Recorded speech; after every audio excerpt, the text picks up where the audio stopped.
जल्दी से जल्दी लाइक शेयर कर दें। क्वेश्चन नंबर फर्स्ट है हमारा,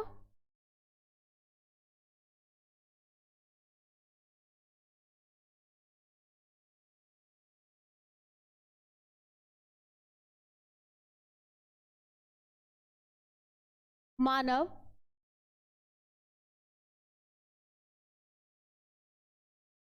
परिवर्धित भ्रूण,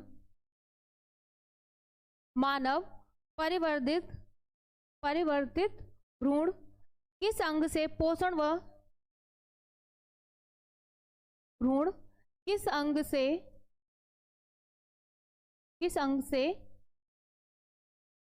पोषण व ऑक्सीजन प्राप्त करता है? पोषण व ऑक्सीजन प्राप्त करता है, प्राप्त करता है। ठीक है, फर्स्ट क्वेश्चन हो गया ये हमारा। आंसर देखेंगे अब। देखो, मानव परिवर्धित भ्रूण किस अंग से पोषण व ऑक्सीजन प्राप्त करता है? सभी बच्चे जुड़ जाएं जल्दी से। लाल मोहन कुमार, जल्दी से जल्दी शेयर कर दें। ठीक है, सभी पे शेयर कर दें, सभी बच्चे आ जाए हमारे साथ, ज्यादा से ज्यादा शेयर करें। क्वेश्चन नंबर फर्स्ट लिख दिया है, अब आंसर बताएंगे। ठीक है,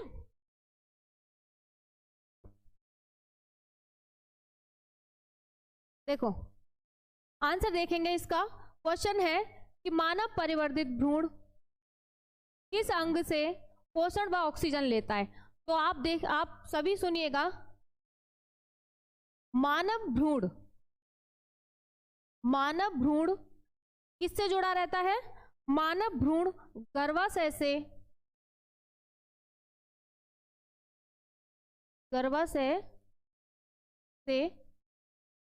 अपरा, हिंदी में क्या कहेंगे? अपरा या प्लेसेंटा, अपरा या प्लेसेंटा से जुड़ा रहता है। गर्भा या प्लेसेंटा से जुड़ा रहता है। ठीक है, गर्भाशय के यहाँ गर्भाशय से अपरा या प्लेसेंटा से जुड़ा रहता है। अब इसको पोषण व ऑक्सीजन देने का काम कौन करता है? जो प्लेसेंटा है या कहेंगे अपरा है,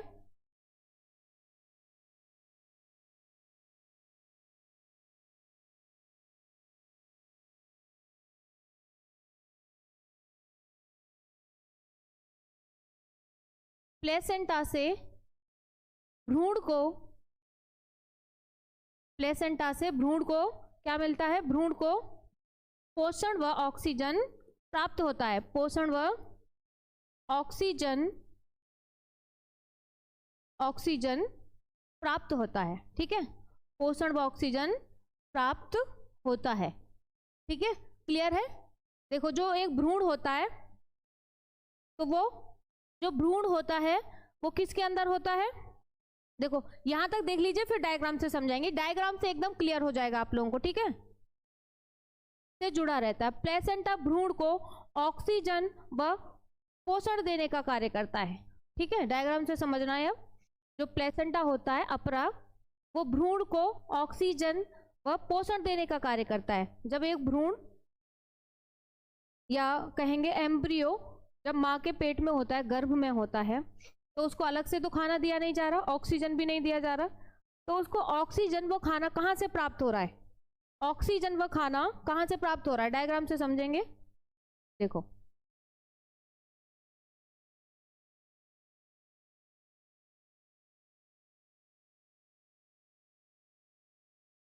डायग्राम से समझें सभी बच्चे।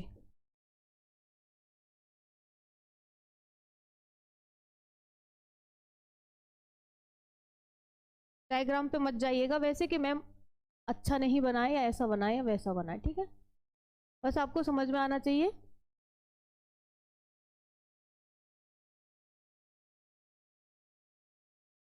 ठीक है, बस समझ में आ जाना चाहिए। अब देखिए, ये जो बच्चे की जो नाभि होती है,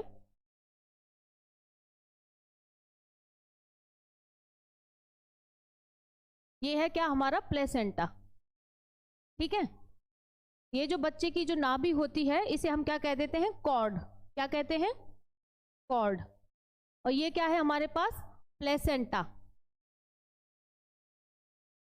ठीक है, और ये जो है ये क्या है, कॉर्ड। ठीक है, अब देखो ये हमने बताया है, ये है क्या, प्लेसेंटा। इसको हम क्या कह देंगे, गर्भाशय। गर्भाशय, ठीक है। ठीक है, गर्भाशय हो गया। तो देखो गर्भाशय के अंदर ये जो प्लेसेंटा मैंने ग्रीन कलर से बनाया है, ठीक है, ग्रीन कलर से जो प्लेसेंटा बनाया है, ये इस प्लेसेंटा ये कॉर्ड के द्वारा किससे जुड़ा है, बच्चे की नाभि से। इसी से बच्चे को पोषण व ऑक्सीजन प्राप्त होता है, जिसको हम हिंदी में अपरा भी बोलते हैं। ठीक है, इसी से बच्चों को, रूबी कुरैशी धन्यवाद। ठीक है, इसी से बच्चे को ऑक्सीजन व पोषण प्राप्त होता है। यानी कि जो एक माँ है वो जो भी खाना या जो भी पोषण लेती है एक प्रेगनेंसी के टाइम पर, तो वो बॉडी में डाइजेस्ट होने के बाद में बच्चे तक पहुंचता है, किसके द्वारा, प्लेसेंटा के द्वारा। ठीक है, क्लियर यहां तक सभी को।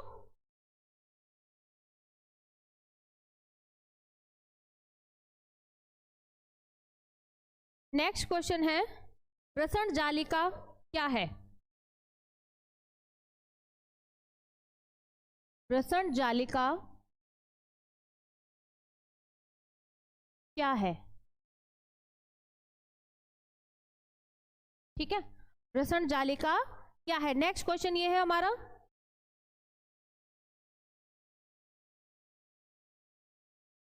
सॉरी,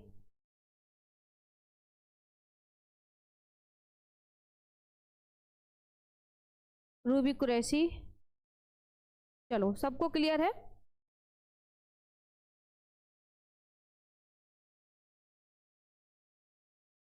देखो शुक्र आंसर होगा इसका, शुक्रजनक नलिका। पहले थ्योरी समझेंगे हर डायग्राम की, सॉरी हर क्वेश्चन की तरह पहले थ्योरी समझेंगे फिर हम डायग्राम बताएंगे। ठीक है, शुक्रजनक नलिका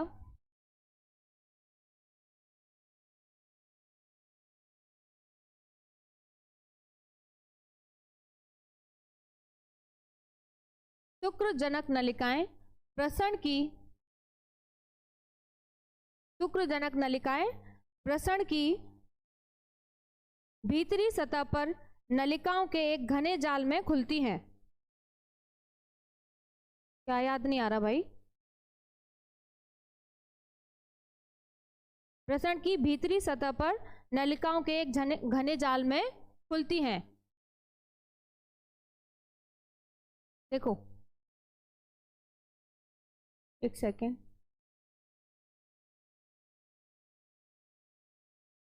हाँ देखो, शुक्रजनक नलिकाएं प्रसरण की भीतरी सतह पर, भीतरी सतह पर, सतह पर किसमें, भीतरी सतह पर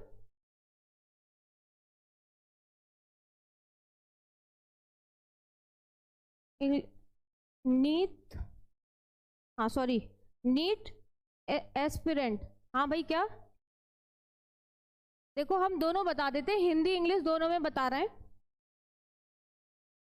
हिंदी इंग्लिश दोनों में बता रहे हैं, टेंशन वाली कोई बात नहीं है। ठीक है, टेंशन वाली कोई बात नहीं है, हिंदी इंग्लिश दोनों में बताते हैं।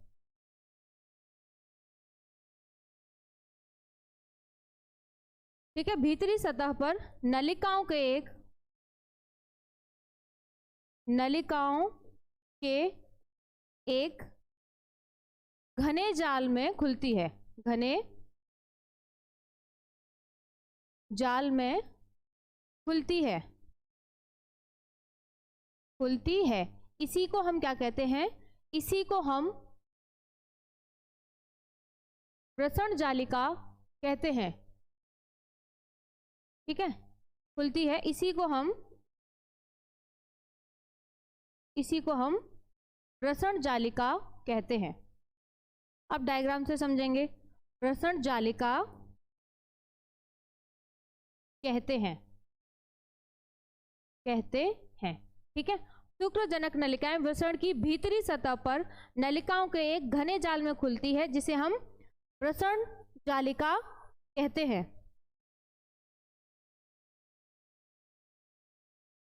ठीक है, अब देखो डायग्राम से समझेंगे। हमने क्या पूछा, वृषण जालिका। तो देखो वृषण जालिका में देखो, जैसे हमने डायग्राम में कहा कि भीतरी सतह पर खुलती हैं।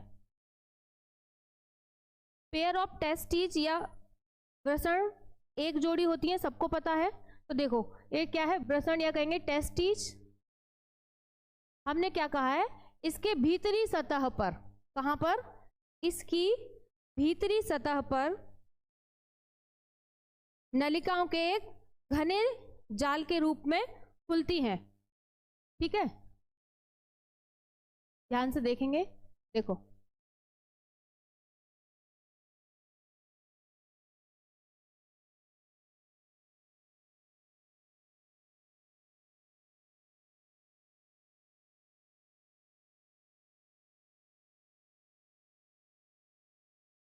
इस टेस्टिस के अंदर एक घना जाल सा बना रहता है जिसे हम क्या कहते हैं, वृषण जालिका कहते हैं। क्या कहते हैं जिसे, वृषण जालिका कहते हैं, वृषण जालिका कहते हैं। ठीक है, ये ऐसे आगे ज्वाइंट रहता है। ठीक है, आपको यहां इस डायग्राम से समझ के रखना है बस कि जो टेस्टिज है उसके अंदर एक जाली जैसा स्ट्रक्चर होता है। कैसा, एक जाली जैसा स्ट्रक्चर होता है, उसी को हम क्या बोलते हैं, वृषण जालिका। यानी कि वृषण के अंदर है, जाली जैसा स्ट्रक्चर है, इसीलिए हमने क्या बोल दिया, हाँ। शिव गोपाल यादव, 5 से 20 शुक्र वाहिकाएं होती हैं। हाँ सही है, ठीक है, क्लियर है यहां तक।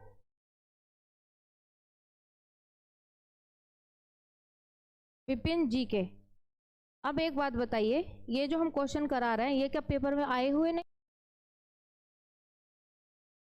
नेक्स्ट क्वेश्चन है,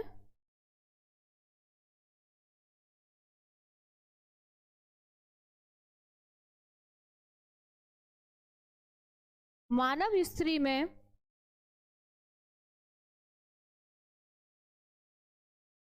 अच्छा क्लियर है, मानव स्त्री में अंडाणु का निषेचन, अंडाणु का निषेचन कहाँ होता है, निषेचन कहाँ होता है। काफी बच्चों को इसका आंसर पता भी होगा, मुझे पता है काफी बच्चों को इसका आंसर पता है, पर काफी बच्चे कंफ्यूजन में रहते हैं। ठीक है, काफी बच्चे कंफ्यूजन में रहते हैं इसमें भी।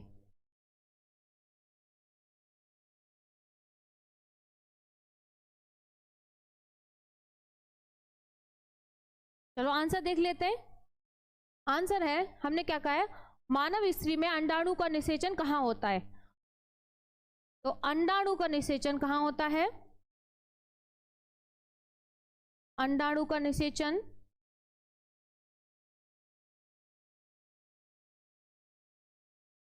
निषेचन ऊपर भी गलत हो गया क्या, निषेचन, हाँ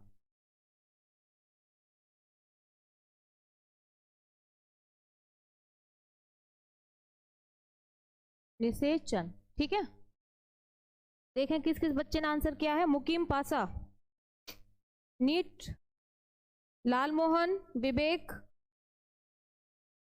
शिव गोपाल, हाँ सभी बच्चों ने करेक्ट आंसर दिया है।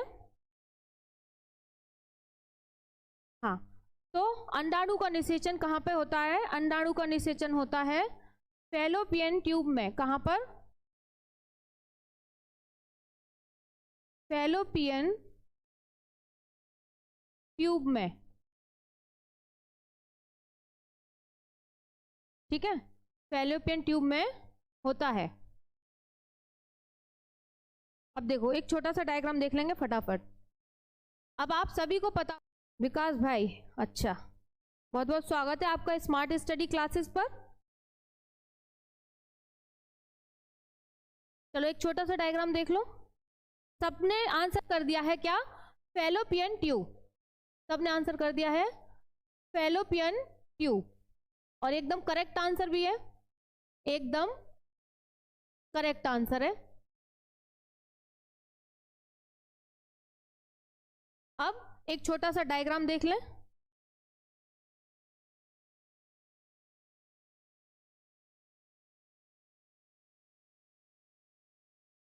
ठीक है, फटाफट से एक डायग्राम देख लें।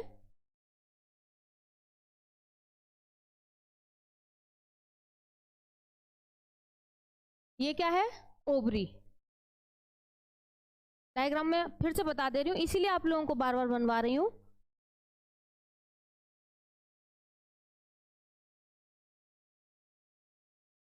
हाँ देखो, मान लीजिए भूमि भटनागर ने एक मुझे सवाल किया है कि मैम अगर मान लीजिए कोई क्वेश्चन का आंसर नहीं आता है आपको, ठीक है, सभी बच्चे सुन लें, कोई क्वेश्चन का डायग्राम वो आंसर नहीं आता है आपको, मतलब थ्योरी नहीं आती है, पर उसका आपको डायग्राम आता है विद लेबलिंग।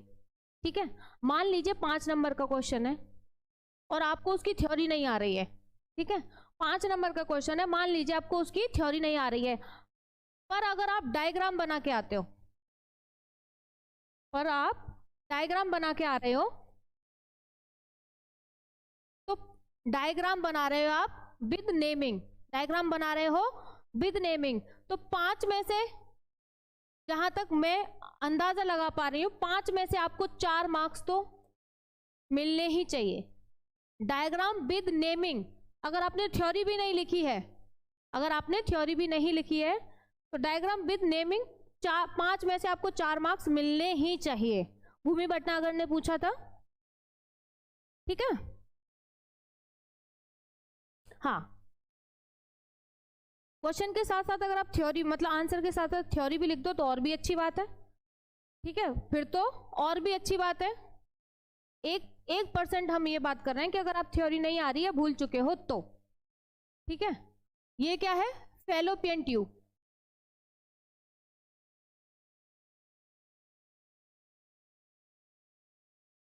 फैलोपियन ट्यूब या कह देंगे नलिका। ठीक है, फैलोपियन ट्यूब या फैलोपियन नलिका। ये क्या है? यूटेरस। हमारा ये बीच वाला पोर्शन क्या है? यूटेरस। ठीक है, ओवरी बता दी। ये यहाँ पे एक उंगली के टाइप का स्ट्रक्चर होता है। कैसा? उंगली के जैसा स्ट्रक्चर होता है, ऐसे करके, ऐसे उंगली जैसा स्ट्रक्चर होता है एक, ऐसे ऐसे करके। जब यहाँ से एग रिलीज होता है, जिसको हम फिम्बरी कहते हैं, क्या कहते हैं? फिम्बरी कहते हैं, फिम्बरी। हाँ, तो इसे क्या कहते हैं? फिम्बरी कहते हैं। एक उंगली के लाइक स्ट्रक्चर होता है, ऐसे करके। ठीक है, ऐसे, जिसको हम क्या कह देते हैं? फिम्बरी कह देते हैं, फिम्बरी। जब ओवरी से एग रिलीज होता है, तो ये जो फिम्बरी है, फिम्बरी ऐसे उंगली के जैसे स्ट्रक्चर होता है, उसे कैच करके फैलोपियन ट्यूब में भेजता है। अब हमने पढ़ा फर्टिलाइजेशन। ठीक है, फर्टिलाइजेशन कहाँ हो रहा है? एग रिलीज हुआ, तो ये जो फैलोपियन ट्यूब है, ये जो फैलोपियन ट्यूब है, स्पर्म एंटर करेगा। ठीक है, तो फर्टिलाइजेशन कहाँ होगा? फर्टिलाइजेशन होगा फैलोपियन ट्यूब में।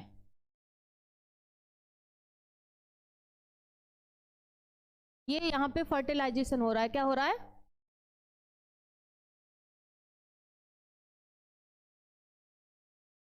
ठीक है, फर्टिलाइजेशन फैलोपियन ट्यूब में। डायग्राम, हाँ, फिम्बरी, फिम्बरी कहते हैं उसे, या झल्लरी। लाल मोहन कुमार, हाँ, झल्लरी या फिम्बरी कहते हैं। सही है, क्लियर यहां तक सभी को?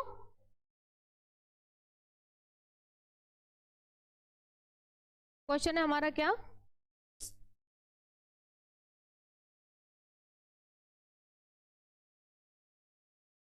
हाँ, क्वेश्चन है आर्तव चक्र क्या है? क्या है? ठीक है, हाँ, मेंस्ट्रुअल साइकिल या मेंसुरेशन साइकिल क्या है? इसी में हम इसको कंटिन्यू कर देंगे, इसी क्वेश्चन को। ठीक है,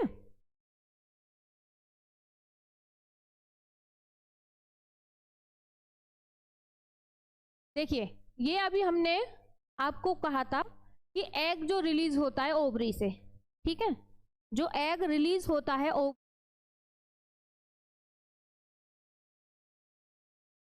चलो क्लियर है। नेक्स्ट क्वेश्चन है हमारा,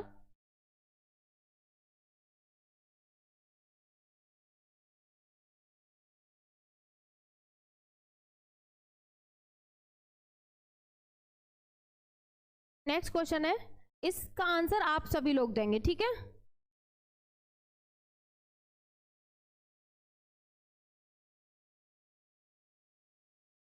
चलो, उन सेल या उन कोशिकाओं का क्वेश्चन है, उन कोशिकाओं का नाम बताइए जो विकसित हो रहे, जो विकसित हो रहे शुक्राणुओं को, जो विकसित हो रहे शुक्राणुओं को पोषण देती हैं, पोषण देती हैं, देती हैं। आप लोगों को आंसर करना है इसका भाई, चलो आंसर करें फटाफट। उन कोशिकाओं को नाम बताइए, उन सेल्स का नाम बताइए जो विकसित हो रही शुक्राणुओं को पोषण देने का कार्य करती हैं। शिव गोपाल, मुकीम पासा,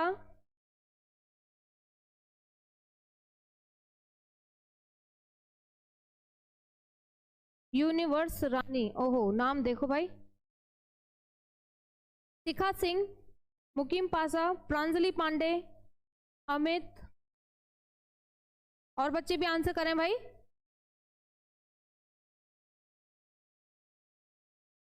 वीएस सर बायोलॉजी, अरे भाई और बच्चे भी तो आंसर करो।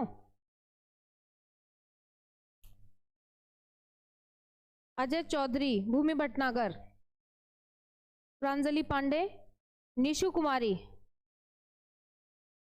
हाँ करेक्ट आंसर है एकदम। राहुल कुमार, अरे भाई कुछ आंसर तो करिए, आंसर एकदम करेक्ट है जो बच्चे आंसर दे रहे हैं। निशा, भूमि भटनागर, केबीसी, शेखर गुप्ता, लाल मोहन कुमार, ठीक है भाई आंसर करेक्ट है, सभी बच्चों का आंसर एकदम सही है। वो होती है सर्टोली सेल या सर्टोली कोशिका, एकदम करेक्ट आंसर है, इसका मतलब आप लोग पढ़ रहे हो।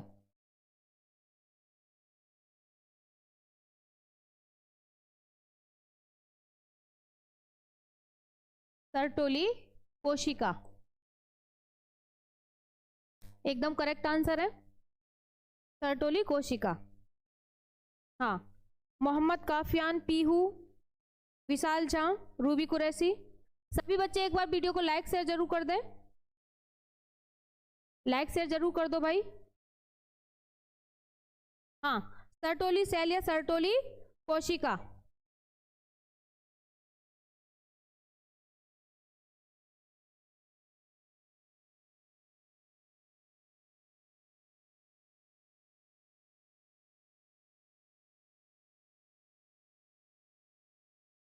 नेक्स्ट क्वेश्चन है, लेडिंग कोशिकाओं द्वारा संश्लेषित व स्रावित वृषण हार्मोन का नाम।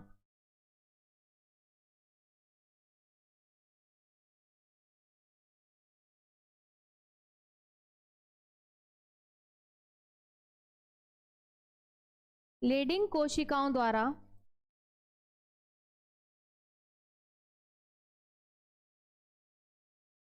संश्लेषित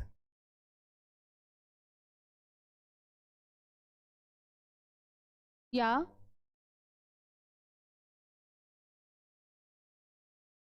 लेडिंग कोशिकाओं द्वारा संश्लेषित या स्रावित वृषण हार्मोन का नाम।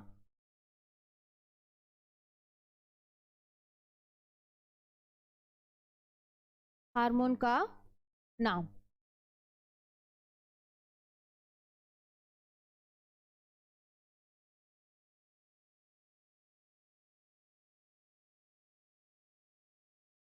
किस किस को आंसर पता है, आंसर करें।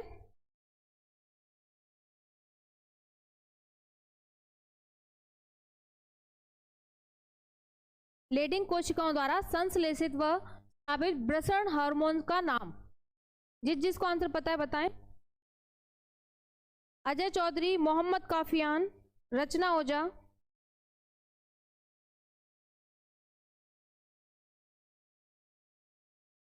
यूनिवर्स रानी, वाह नाम भाई, नाम बड़ा आपका यूनिक है। मोहम्मद काफियान।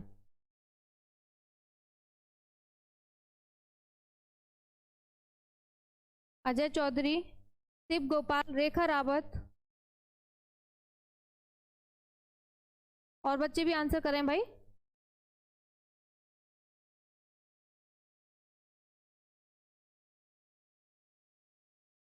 विशाल झा, भूमि भटनागर, प्रियंका कुशवाहा, प्रांजलि पांडे, निशा।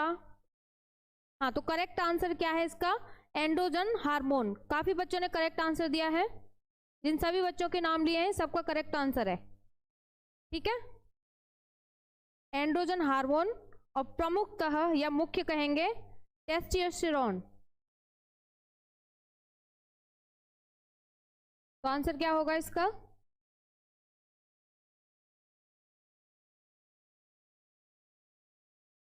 एंड्रोजन हार्मोन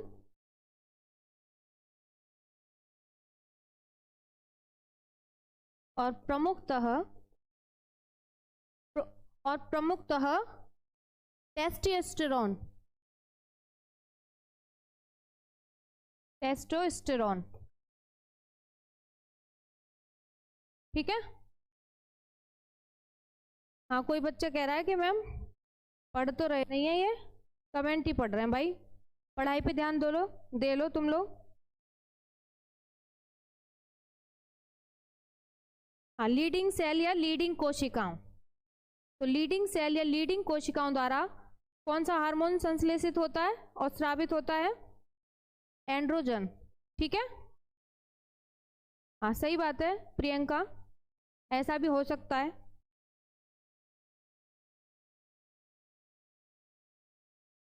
नेक्स्ट क्वेश्चन है हमारा, अनिषेक जनन क्या है या किसे कहते हैं।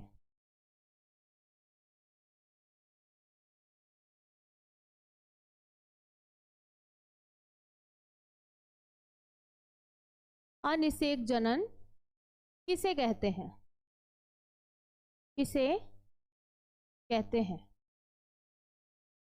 अनिषेक जनन किसे कहते हैं।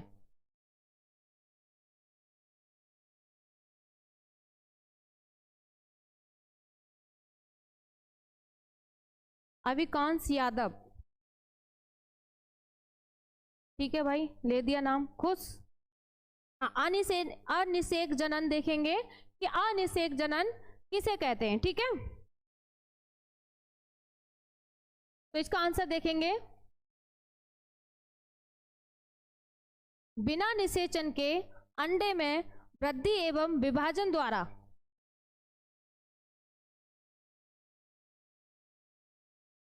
बिना निषेचन के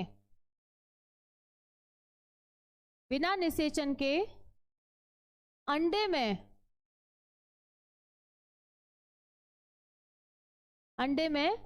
वृद्धि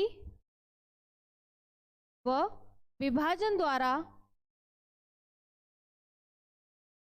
देखो हमने प्लांट्स में भी पढ़ा था अनिषेक फलन, पढ़ा था। जिन बच्चों ने क्लास अटेंड करी है उनको पता होगा, अनिषेक फलन प्लांट्स में पढ़ा था, और यहाँ पे हम ह्यूमंस में पढ़ रहे हैं तो अनिषेक जनन, ठीक है। हाँ, बिना निषेचन के अंडे में वृद्धि व विभाजन द्वारा वयस्क का निर्माण होना, वयस्क का निर्माण क्या कहलाता, वयस्क का निर्माण अनिषेक जनन कहलाता है, ठीक है। अनिषेक जनन कहलाता है। देखो दोनों चीज आपको याद रखनी है। अभी हमने पुष्पीय पादपों में लैंगिक जनन पढ़ा था, तब हमने पढ़ा था अनिषेक फलन, ठीक है, अनिषेक फलन पढ़ा था कि वैसे फल जो बिना निषेचन के, उसमें भी क्या था, बिना निषेचन के डेवलप होते हैं, ठीक है, क्लियर यहां तक। जैसे इसका एग्जाम्पल क्या है, नर मधुमक्खी में आपने पढ़ा होगा, हमने जब मधुमक्खी वाला पढ़ाया था कि जो मधुमक्खी होती है उसमें जो नर होता है, जो मेल होता है, वो बिना फर्टिलाइज एग के, जो मेल होता है वो अनफर्टिलाइज एग से निर्मित होता है या अनफर्टिलाइज एग के द्वारा बना होता है। मधुमक्खी में याद कीजिए सभी बच्चे, मधुमक्खी में जो नर होता है वो अनफर्टिलाइज एग के द्वारा डेवलप होता है, ठीक है, अनफर्टिलाइज एग के द्वारा वो डेवलप होता है।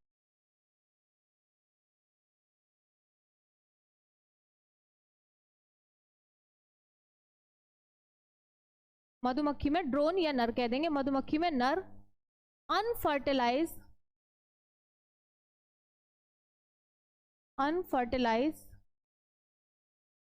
टी बना दे रहा है, अनफर्टिलाइज एग द्वारा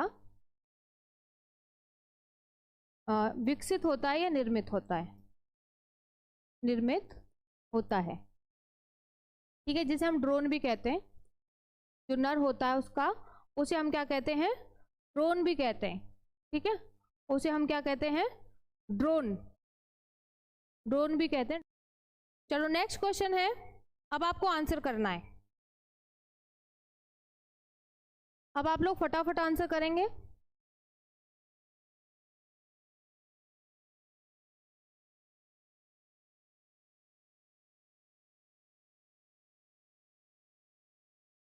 शुक्राणु में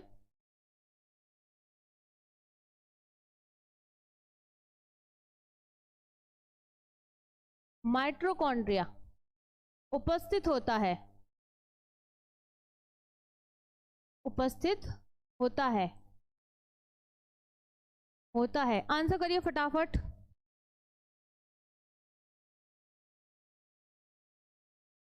जो बच्चा आंसर करेगा, ठीक है, बताएं, आंसर बताएं, पूछ लिया भाई क्वेश्चन, आंसर बताएं, चलो बताओ आंसर।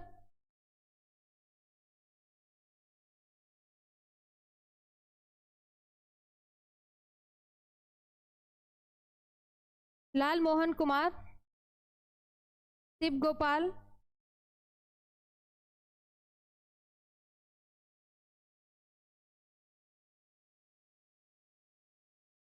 प्रांजलि पांडे, अतुल गौतम,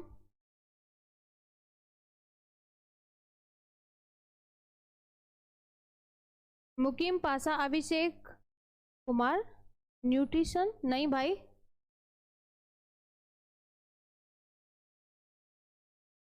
शुक्राणु में माइटोकॉन्ड्रिया मध्य में उपस्थित होता है, कहाँ पे, मध्य में, यानी कि मिडिल में, बीच में उपस्थित होता है, बीच में, ठीक है, जैसे स्ट्रक्चर मान लीजिए स्पर्म का,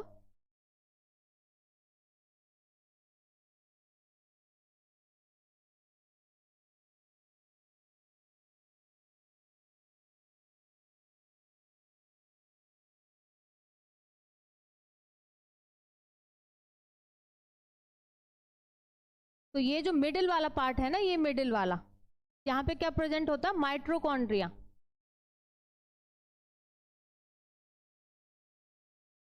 ठीक है, ये जो मिडिल वाला पार्ट है ना स्पर्म का, स्पर्म का जो मिडिल वाला पार्ट है वहां पे माइटोकॉन्ड्रिया प्रेजेंट होता है, ठीक है।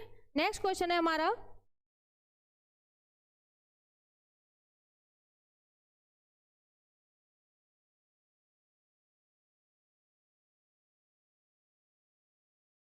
नेक्स्ट क्वेश्चन है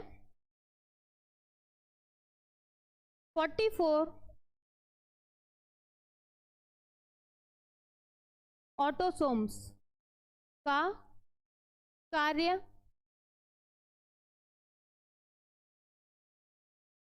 क्या होता है, संख्या भी बता दी है। कार्य क्या होता है, पेयर में आपको पता ही होगा। लाल मोहन कुमार, हाँ क्या है इसका आंसर? कल ही तो बताया है भाई, इतना जल्दी भूल गए? कल ही बताया है, ज़्यादा टाइम, कल नहीं सैटरडे में बताया था, ज़्यादा टाइम भी नहीं हुआ है। ठीक है, सैटरडे में बताया था। बॉडी फॉर्मेशन, शरीर का निर्माण। नेक्स्ट क्वेश्चन है, अंडोत्सर्ग, स्त्रियों में अंडोत्सर्ग नियंत्रित होता है।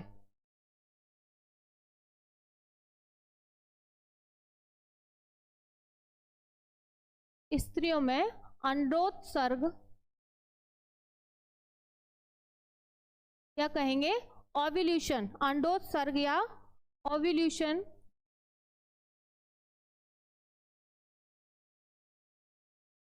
नियंत्रित होता है।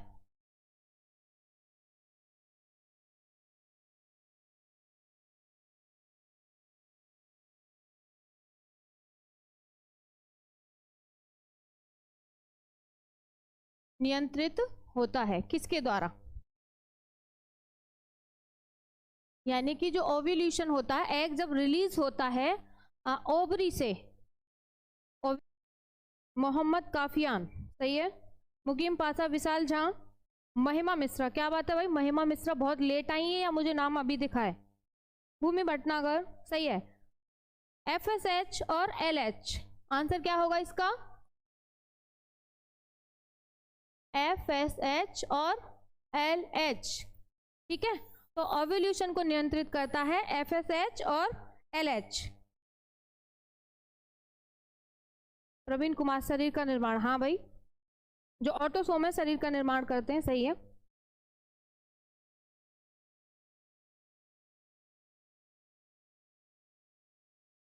ठीक है,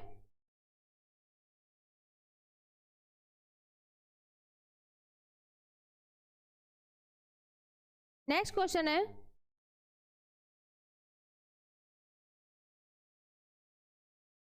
मानव में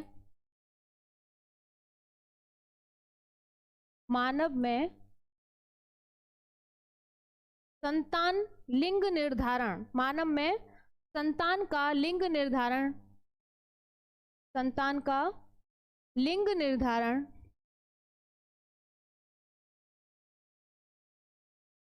लिंग निर्धारण होता है किसके द्वारा, बताना है आपको। कल हमने आपको क्रोमोसोम भी बता दिए थे, ठीक है।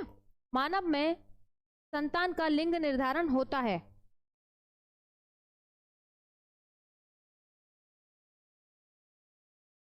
हाँ सही आंसर होगा इसका क्या, पिता के गुणसूत्रों द्वारा, पिता के गुणसूत्रों द्वारा, ठीक है, पिता के गुणसूत्रों द्वारा करेक्ट आंसर है इसका।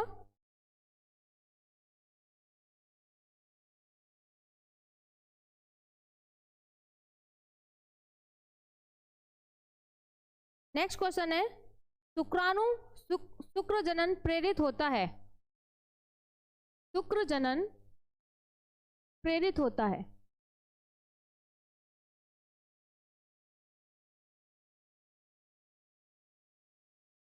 शुक्र जनन प्रेरित होता है,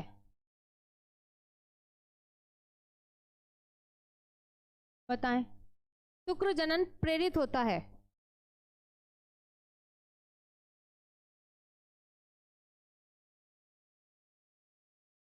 ऑप्शन दे, चलो ऑप्शन दे देते हैं,